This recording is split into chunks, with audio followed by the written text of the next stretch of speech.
Hi guys, welcome to my channel. Today we're going to be practicing some 12th grade level exponential and logarithmic equations.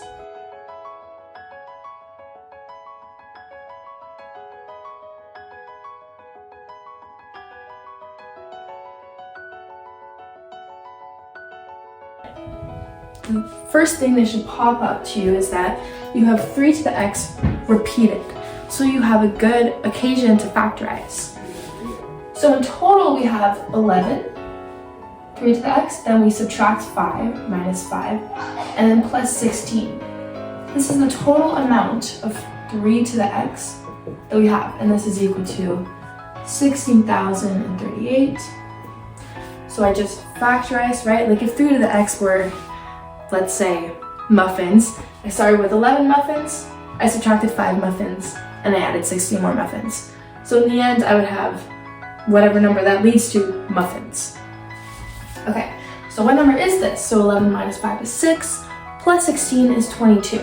So we have 22, do a bit bigger.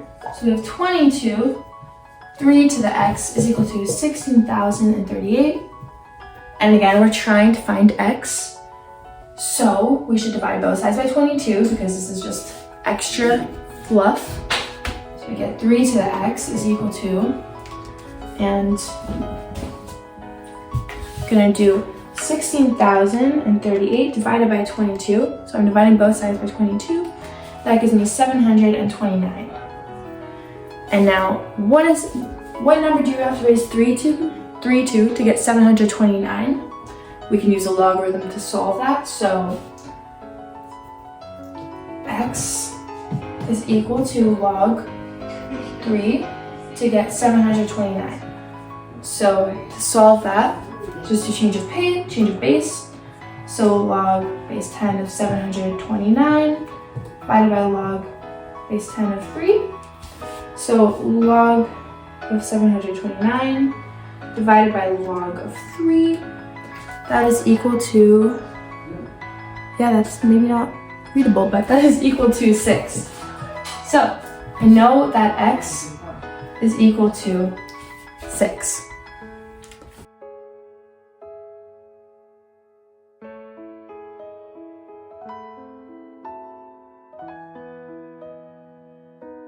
So to solve this, we can use the fact that there is actually a common base between square root of 2 and 8, right? Because if we can show that, if we can express both of these with a common base, if we have a to the x is equal to a to the s, that means that x must be equal to s. And you can see how that can lead us to easily find the value of x with just a bit of algebraic manipulation. So I would say that they both have 2 as a common base. So how can we represent the square root of 2 as just 2? So the square root of 2 is really just 2 raised to the 1 on 2. So you might remember that from learning about exponents, right? If I have a base, let's say 2, raised to the a on b, it's equal to the bth root of 2 to the power of a. So that's just an exponent law, and so that's why this works here. So we have 2 to the 1 to the half, raised to the half, and then times the power of x plus 1 is equal to 2 to the 3, 2 to the raised to the 3, which is 8, to the minus 3x. So now we have 2 on both sides. And again, if you have 2, for example, 2 to the a, all of that to the power of b, that is again just equal to 2 to the a times b. So you multiply your a and your b. So that's what we're going to do here. So this is just 2 to the 1/2 times x plus 1 is equal to 2 to the 3 times minus 3x. And now this is our 2 to the a equals 2 to the b. So from that we get that a must be equal to b. So 1/2, so 1 on 2, x plus 1 must be equal to 3 times minus 3x. Okay, and then from that, I'm just going to erase some of the stuff above so we have some more space. So from here, this is just basic arithmetic, I guess. So we have 1 on 2 times x plus 1 is equal to minus 9x, right? And now we just multiply both sides by 2 to cancel this half, this fraction. So we have x plus 1 is equal to 2 times minus 9x is just minus 18x. So now we just subtract the x on this side. So 1 is equal to minus 19x. X equals minus 1 on 19. So that is our solution to that problem.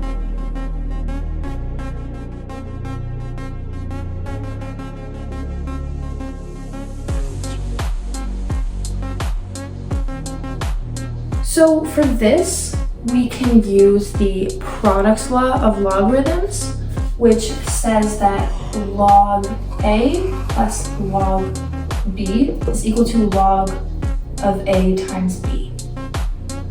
So here, and the one rule for that law is that they have to have the same base, and you should have coefficient of 1 in front of your log. So we use that, we get log of 2 of x minus 3 times x is equal to 2. And we can also rewrite 2 as being log of 2 to get 4, right? Because 2 squared, 2 to the power of 2 will give you 4. So since we have the same base for our logarithms, that means that this part and this part, they must be equal to one another for these two logarithms to be equal to one another. So we can simplify this to just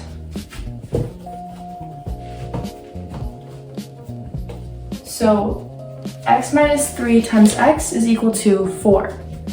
So we get x squared minus 3x equals 4.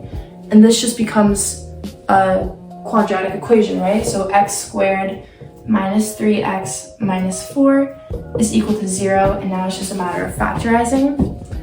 So x minus 4 times x plus 1 is equal to 0.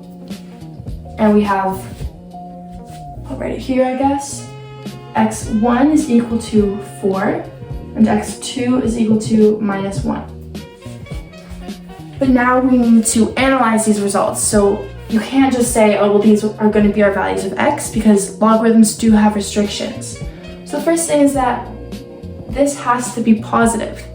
There's no number that you could raise 2 to, right, and get a negative number. 2 is positive.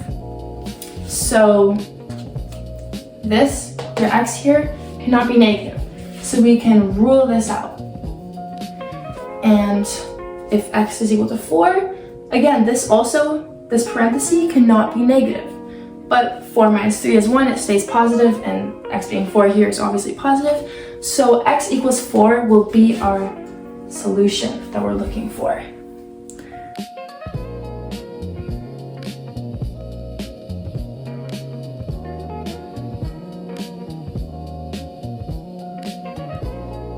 So our fourth problem is another exponential relationship, I guess.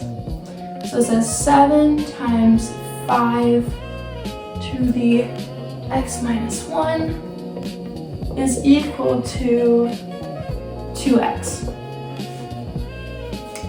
Okay, so for this one, to solve it, you can actually you could take the logarithm of both sides, which,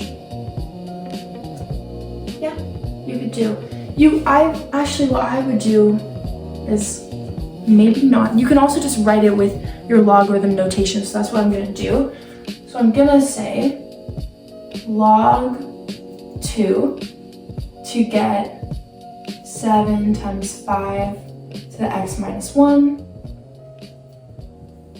is equal to x, right? 2 to the x is equal to this. So So now we can expand this with our logarithm rules, right? We have a product, so we know that that must just be equal to log 2 of 7 plus log 2 of 5 to the x minus 1 is equal to x. Okay, now we can expand this, we'll expand this further. Log 2 of 7, now product, or exponent, no, power rule for logarithms. This just becomes product, so we get x minus 1 in front of our logarithm, you move it in front, times log 2 to get 5 is equal to x. I'm gonna move on this side now, so we get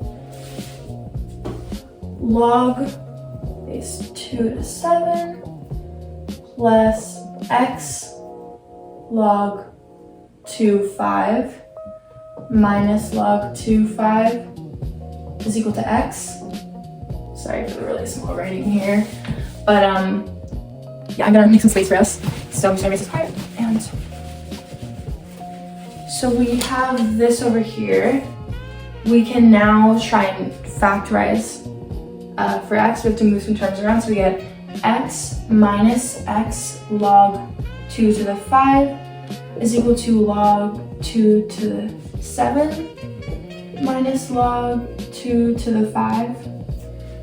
And we get x, so we're just factorizing for x now. If we want our exact answer, we get x times 1 minus log 2 to get 5 is equal to log 2 to get 7 minus log 2 to get 5. And of course we could be doing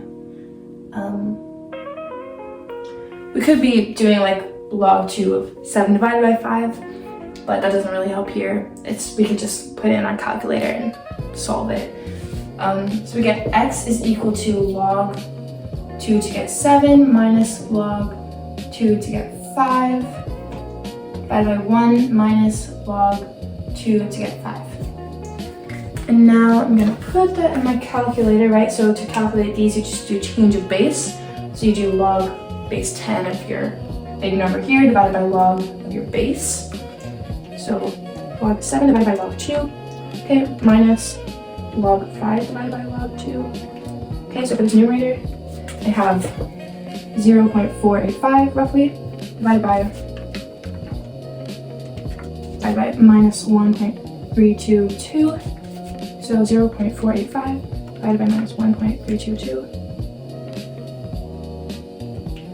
So I have x is equal to minus 0.367.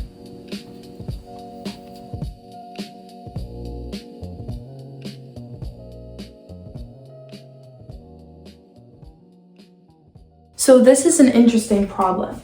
It says, given log base x to get 3 equals a,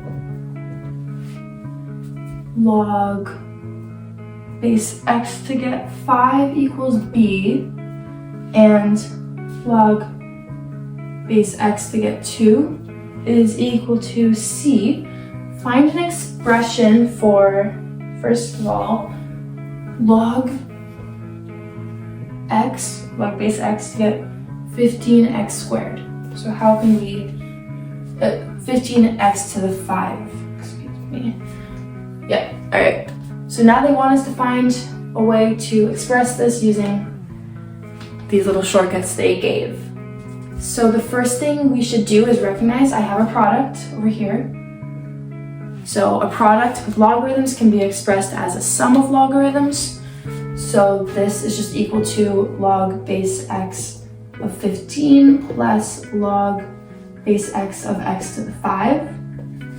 Okay.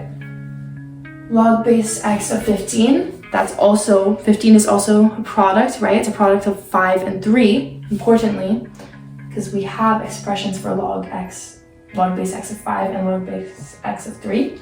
So we can expand this is equal to log x 3 plus log x of 5, right? That's all just towards our log base x of 15.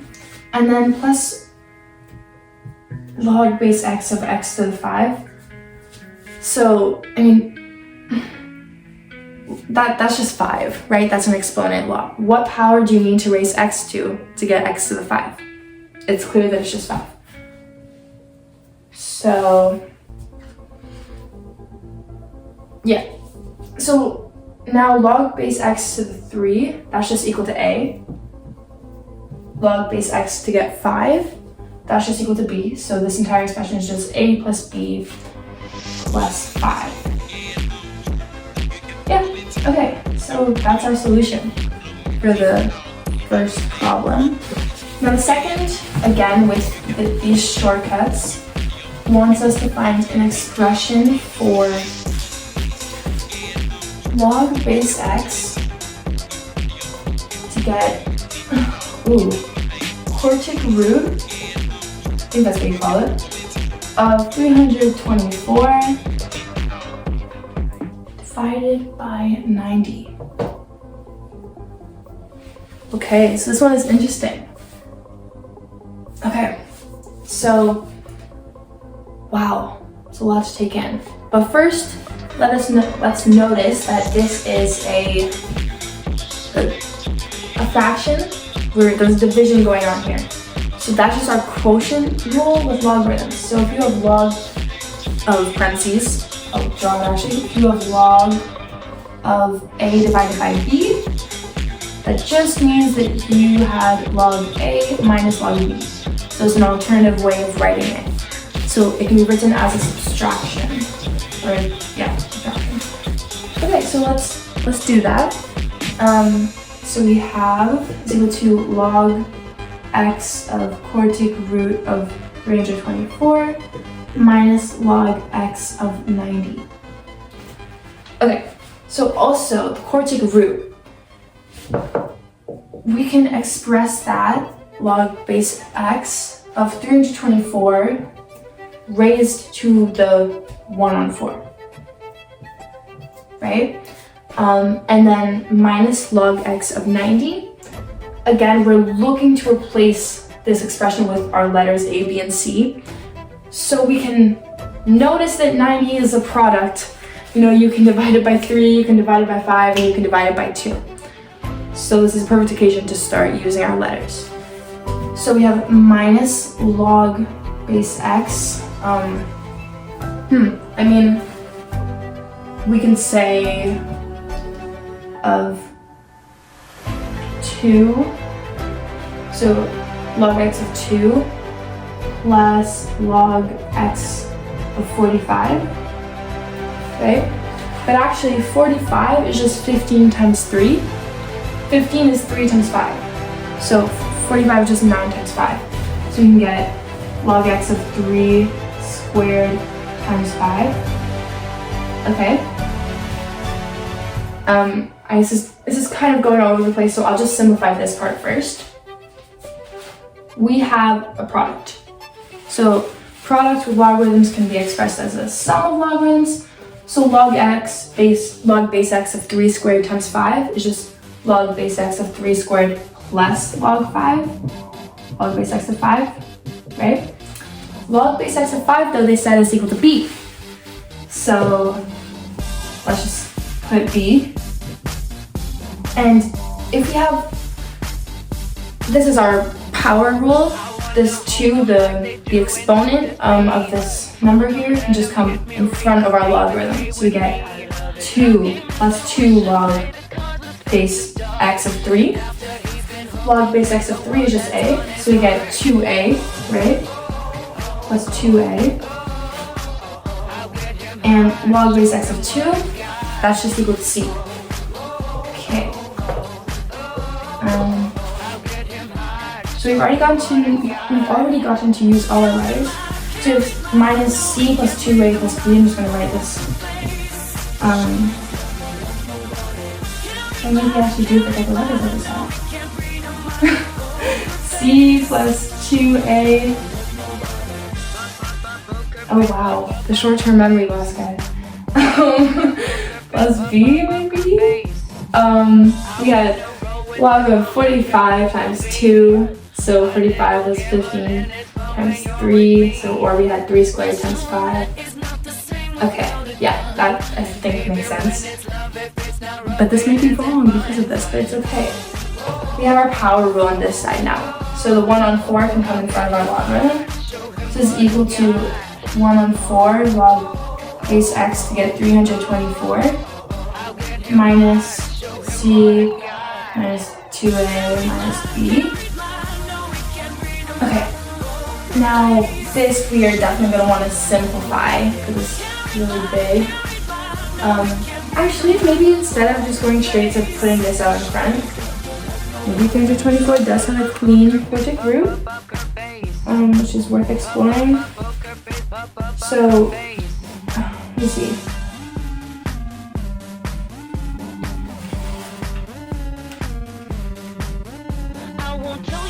Okay.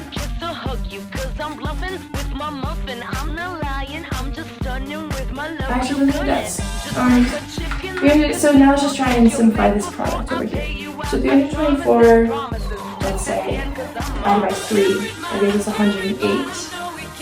So we can express 324 as 1 on 4 log x. So 324 is 3 times 108. 108 though, that would just be 2 times 54. So 3 times 2 times 54. 54 is just 9 times 6. So that is just 3 cubed times 2, right? Okay, so really we get, wow, so we really just get 3 times 3 cubed is 324, and then our times 2 here, 2 times 2 is just 4. So, yeah, so we get 2 squared. Okay. I'm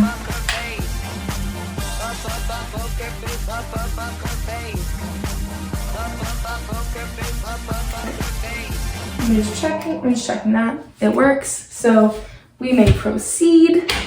So we have minus c minus 2a minus b. I'm going to erase some of the stuff up here because we are really running out of space. And I should not erase that though. Log base x to get 3 is equal to a. That was our thing, I believe. Okay. Yep. Okay.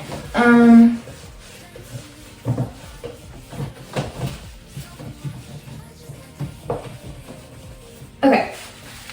So we have 1 on 4 log base x to get 3 to the 4. So we have our product here. We can represent it as a sum of logarithms. So 3 to the 4 plus log x to get 2 squared minus c minus 2a minus b. So that's just equal to 1 on 4.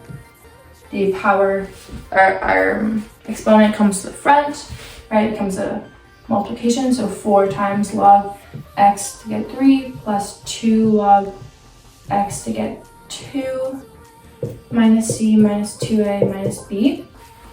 So here we can see that our 1 on 4 times 4 cancels for our log base x of 3. So we get, and again, log base x to get 3 is just a. So we get a 1 on 4 times 2, that's just 2 on 4, so 1/2. So plus 1/2 log x to get 2 is just c, and then minus c minus 2a minus b. So simplifying this, we get a minus 2a is minus a, minus c plus 1 on 2c is just minus 1 on 2c. Right? And then minus b. So this is our final expression for that. It was long, but we did it.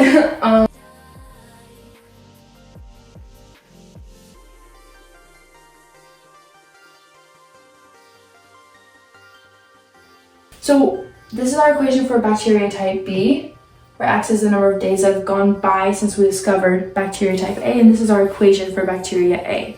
So its population quadruples every day. They want us to now find the equation that represents the number of bacteria type A as a function of the number of days. So, I mean, we did that. I thought it was pretty simple. And then in how many days they're asking will both of the plants have the same population. So when will y2 be equal to y1? So that's asking, one is 6x, 6 to the power of x minus 73 equal to 4 to the x. And to solve this, they don't have the same base, there's no way they could. So we can take a logarithm. So we can say log, I'm gonna move this up though, because I already know I'm not about to have space. So we have, up here, we have 6 to the x minus 73 equals 4 to the x. So if we could write that in a new notation, we have log base 4 to get to 6 to the x minus 73 is equal to x. It's saying the same thing, just a different way of writing it. So 4 raised to the x gives you this. And now we have an exponent in our logarithm. So that can come in front of our logarithm. So we have x minus 73 times log 4 to get 6 is equal to x. So we have x log 4 to get 6 minus 73 log 4 to get 6 is equal to x. So if we just want to factorize x now, we can have x minus x log 4 to get 6 is equal to minus 73 log 4 to get 6. So x times 1 minus log 4 to get 6 is equal to minus 73 log 4 to get 6. Again, I'm just factorizing so we can solve for x. Dividing both sides by this will isolate x. So we have x is equal to minus 73 log base 4 to get 6 divided by 1 minus log 4 to get 6. And I'm just going to put that in my calculator. Whoa, almost dropped it. So log 6 divided by log 4, that's just change of base to find log, whatever log base 4 to 6 is. I get 1.292, so times minus 73. So I have minus, or I'll just write here, minus 94.351 divided by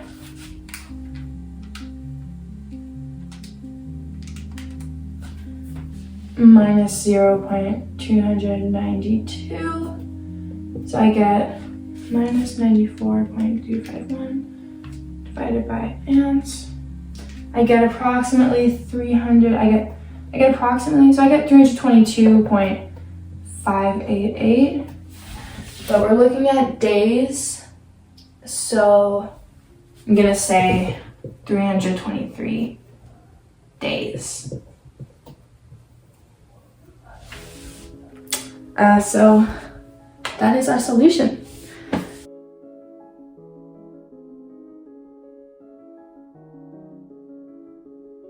I guess a good starting point is to identify the transformations that this function has undergone.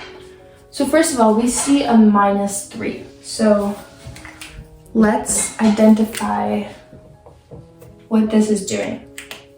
So our negative sign, our minus 3, that tells us that we have done a vertical reflection. So a reflection about our x-axis. So in French we call it RV, réflexion verticale. Our 3 tells us that we've multiplied our y values by 3, so they're 3 times bigger. So we've vertically stretched our graphic. So in French we call that an élongation verticale, verticale de 3. De facteur de 3, really. Okay, so now we have our minus 4, right?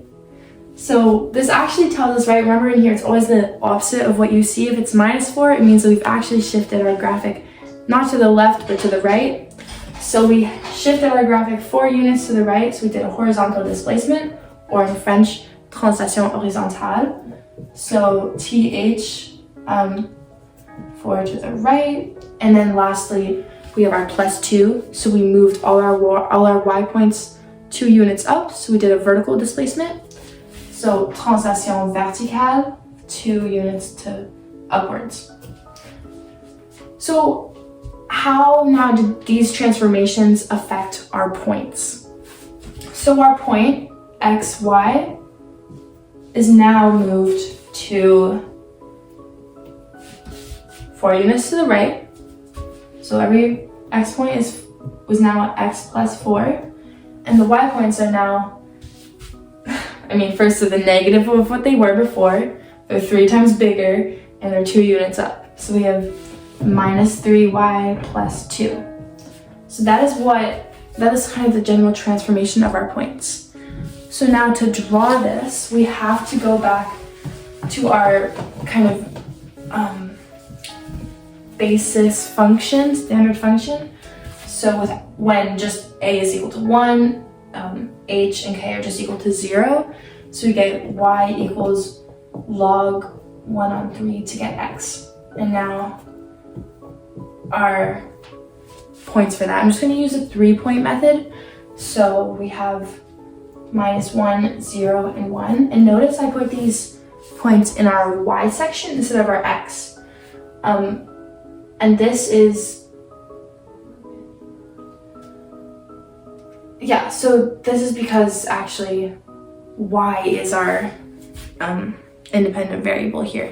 And you can kind of see that if you write it in exponential form. So if you write it as 1 on x is equal to 1 on 3 to the y, you can see the y is actually the value that we're able to choose, and x depends on the value of y. Okay, so when y is equal to -1, 1/3 to the power of -1, you just flip the fractions, you get 3. Anything to the power of 0 is just 1, and then to the power of 1, it just stays the same, so 1 on 3. So these were our original x and y values. But again, in our actual function, it will be x plus 4 and minus 3y plus 2. That's where those old points will now be. Okay, so this point is now going to be 4 units bigger, so 3 plus 4 is just 7, 1 plus 4 is 5, 1 on 3 plus 4, which is just 12 on 3, that gives 13 on 3. Okay. And again, I will note that our vertical asymptote here is x equals 4, because when x is equal to 4, this whole thing will go to 0, which is impossible. You can never raise 1 on 3 to a number and suddenly get 0. So that's why you can kind of see that these x values are approaching 4, but they will never touch it. Okay. Now on our y side, -3 times -1, that's just 3, plus 2 is 5, 0 times -3 is 0, plus 2 is equal to 2, -3 times 1, that's -3, plus 2, that's -1. So these will be our new points in our graphic. So let's attempt to draw that now. So yeah, this will have, whoa, this is not big, not a lot of space, but it's okay. So we're gonna go 1, 2, 3, 4, 5, 6, 7. Okay, 5 and 13 on 3. Just say that's like here-ish. It's not even. It's, yeah, we'll see. Okay. Actually, no, I take it back. I could, actually, yeah. No, that's more like half. Let's say, yeah. Because obviously 13 and 3 is just 4 and 1/3.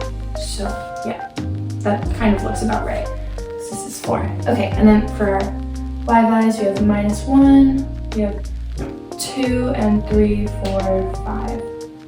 So we have 7 and 5, which will meet like about here. Before I put in the points, I should probably draw my vertical asymptote, right? So our vertical asymptote is at x equals 4. That is our vertical asymptote. Okay, and then 5 and 2, kind of like here, and then 13 on 3 and minus 1 is about here. So you can kind of see that this is kind of what our function will look like. Yeah. Okay. I would also like to find the reciprocal of this function. So it's not in the exercises, but it's on many logarithm tests, so it's a good practice. So again, the reciprocal of a function, it's just this function, the reflection of this function about the y equals x line. So like something like that-ish. But again, I'm not gonna draw it just yet. So to find the reciprocal, okay. So our reciprocal versus our original function is that their domain and image are switched. So its domain is now the reciprocal's image. Its image is the reciprocal's domain. So their x and y are switched. So these points, first I think we had like 5 and 2. For the other function, we have a point 2 and 5. There's two ways of finding the reciprocal here. So we can do it algebraically or we can do it based off transformations, right? Since we know that all x values will become y values, we can say that if I had my reflection about the x-axis, that will now become a reflection about the y-axis. So a horizontal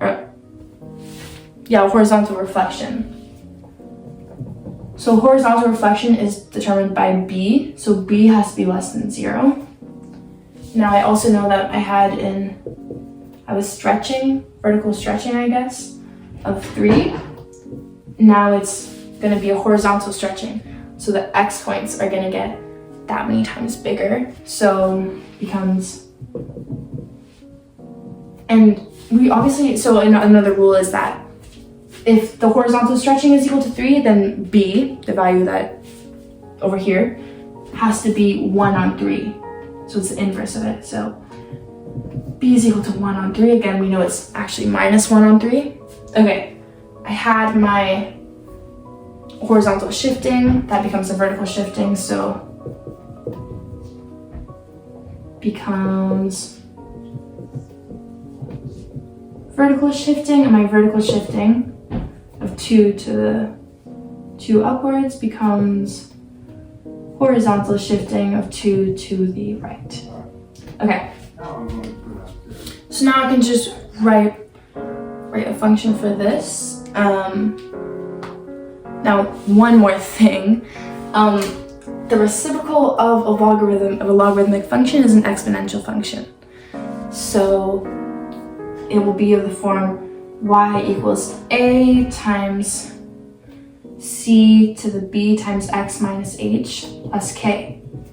So since b was just equal to 1 here, we know that a was just going to be equal to 1, right? Because b becomes a. I mean, indirectly, but okay. So c stays the same. Our base c is still just 1 on 3. So now we said that b is equal to minus a third. We said that we were shifting our function 2 to the right, so it becomes x minus 2, and then we're shifting it 4 units upwards. So it becomes, this is going to be our reciprocal, and we denote our reciprocal with f minus 1 of x. So it's really messy, I'm sorry about that, but this should be our reciprocal. And you can also just prove it algebraically by switching x with y. So this would become y and this would become x. And then solving for our new value, for the new y. So let's actually do that just to see if we got the right equation for our reciprocal. Okay. So I already switched x and y. Now it's time to solve for y. So I'm gonna subtract 2 from both sides and divide both sides by minus 3. So we get minus 1 on 3 times x minus 2 is equal to log 1 on 3 to get y minus 4. So now we can put this into exponential form. So 1 on 3 to the minus 1 on 3 times x minus 2 is equal to y minus 4. So now adding 4 to both sides, you can see that these two are the same.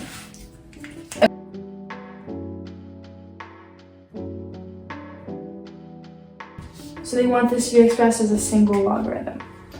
So to be able to combine these logarithms, we need them all to have the same kind of coefficient, ideally 1.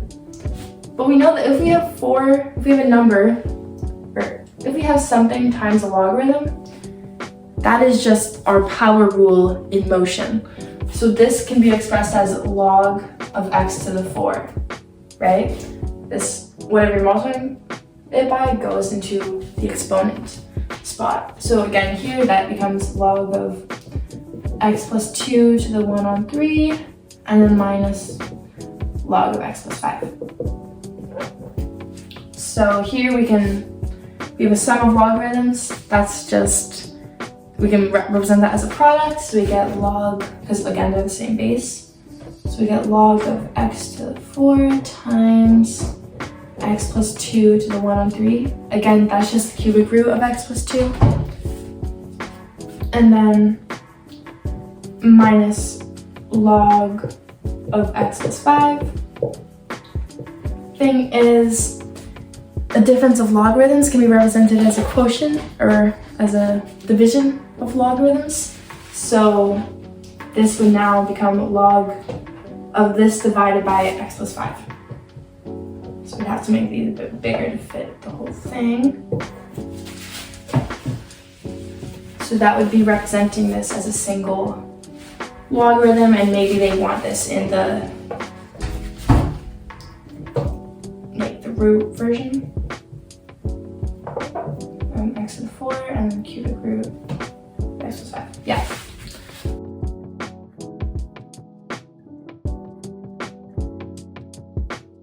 Okay, so we're on to our last two problems. This one is saying that in 2015, Paul and Arthur both bought a vehicle. So Paul bought one that cost $16,000, whereas Arthur bought one that cost $20,000. And Paul's vehicle loses 18% of its value every year, whilst Arthur's loses 24% of its value every year. And then they want to know in which year will both of the vehicles have the same worth, be worth the same value. So we need to make an equation for each vehicle and then set them equal to each other. So for Arthur, we have, I'll just say Arthur A. So we have that it was originally equal to for Arthur it was originally equal to $20,000. And then each year it lost 24% of its value. So here you would do, instead it would do 100, you would say 100% minus 24. And then X being the amount of years. So after 1 year, this would be worth just 76% of 20,000. And then 2 years, this would be squared, and then so forth. So 100 minus 24 is 76, and 76%, that's just 0.76. So that's our equation for Arthur. And then for Paul, his starting value was $16,000, and his vehicle lost 18% of its value. So that would leave us with 82% that is kept. So 100% minus 18%, that's just 82%, or 0.82. So every year it will be only worth 0.82 of what it was the previous year. 82% of what it was the previous year. Okay. And then now they want to know, when will A be equal to P? When will their vehicles be worth the same thing? So when is 20,000 times 0.76 to the x equal to 16,000 times 0.82 to the x? Okay. So to solve this, I would divide, so to solve this, I would divide both sides by 16,000, right? And then also divide both sides by 0.76 to the power of x. So this one times 0.76 to the power of x.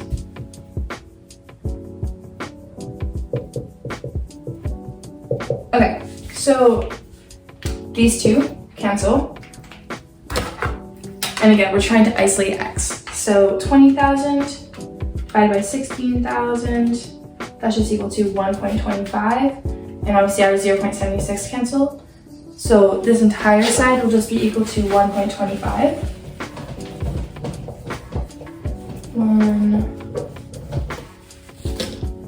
1.25. And then these two cancel, right? 16,000 minus 16,000 cancels. And here we get 0.82 to the x divided by 0.76 to the x.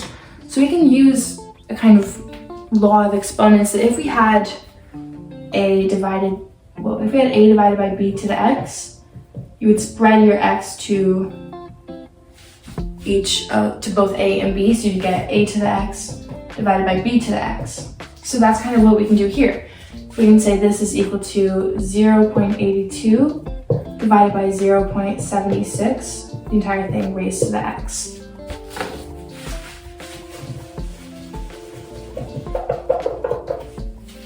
And now, this is really simple. We can write it using, well, actually we can simplify what's in here first. See if it can be clean. Not clean. But yeah. So now we can express this as a logarithm. So we get log of 0.82 divided by 0.76 to get 1.25 is equal to x. And then you just use change of base. So what is the logarithm of 1.25? So we get 0.0969 divided by the log of your base. So log of 0.82 divided by 0.76 is 0.033. So we get 0.0969 divided by ants.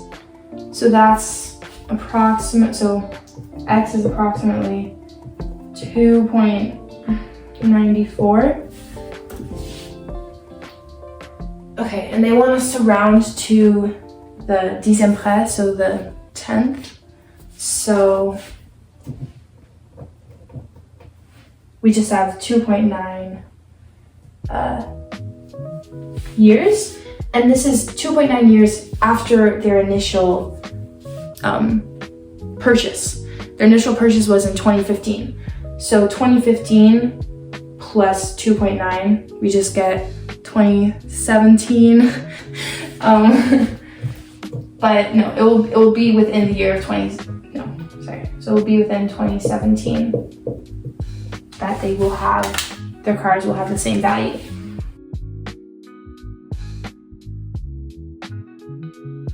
Phoebe borrowed $5,000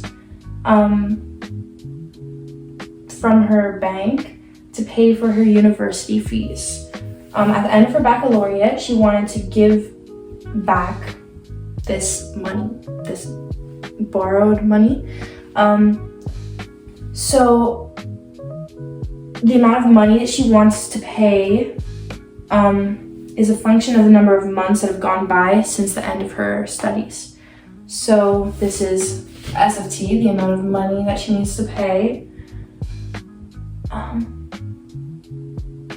is equal to 700 log base 1/2 of t time since she ended her studies in months plus 0.4 plus 4,075. Okay, and they want to know how many months after her studies will Phoebe have completely paid off her borrowed money. Okay, so they want to know, really want to know, when will S of t be equal to 0? When will she have paid off all of the money? So 0, she'll have no more money to pay, is equal to 700 log 1 on 2, 0.4 plus 4,075. And now I'm just going to subtract 4,075 from both sides and divide both sides by 700. Is equal to log 1 on 2 to get t plus 0.4. Okay, so now we can convert this into an exponential equation. So we have 1 on 2 raised to the minus 4,075 divided by 700 is equal to t plus 0.4. And then we can compute this now. So 0.5 raised to that. So we got it 56.55 minus 0.4 is equal to t, so time that will take her, or time in months. So we just get t is equal to 56.51 months. So good job. Thank you for watching the long video. I hope it helped, and good luck in your logarithms test.